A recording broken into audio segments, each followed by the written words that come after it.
తేజ అని వాణ్ణి. అవును, మొన్న నువ్వు తేజ సజ్జాని కలిసావు కదా, ఆ. డైరెక్ట్ గా కలిసావు కదా, ఒక వీడియో తీసుకున్నావు, ఫోటో దిగావు, మాట్లాడావు. మరి చెప్పావా నా ఫేవరెట్ హీరో మీరు అని చెప్పావా? తేజ సజ్జాకి నేను చెప్పావా? చెప్తుంటే మా డాడీ చెప్పాడు. నువ్వు చెప్పాలి కదా. నేను చెప్తుంటే డాడీ చెప్పాడు. తేజ సజ్జతో ఏం మాట్లాడావు? ఎప్పుడో పాతకాలంని ఇప్పుడు కట్టకాలంలో ఎలా గుర్తు పెట్టుకుంటా నేను?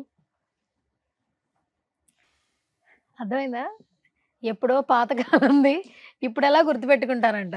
సరే, ఇప్పుడు తేజ సజ్జ గురించి ఏమైనా చెప్తావు పోనీ?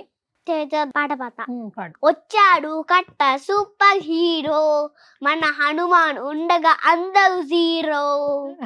వచ్చాడు కట్ట సూపర్ హీరో, మన హనుమాన్ ఉండగా అందరూ జీరో. ఐరన్ మ్యాన్ ఏమో బట్టలు ఐరన్ చేస్తాడు. ఇప్పుడు చెప్పు. ఐరన్ మ్యాన్ బట్టలు ఐరన్ చేస్తాడు. ఫాస్ట్ మ్యాన్ ఏమో రొట్టి ఎండలో పెట్టి దాన్ని వెయిట్ చేయడానికి ఫాస్ట్ గా పోతాం. అప్పుడు అగ్గి వస్తుంది, మనం వెయిట్ చేసేస్తారు.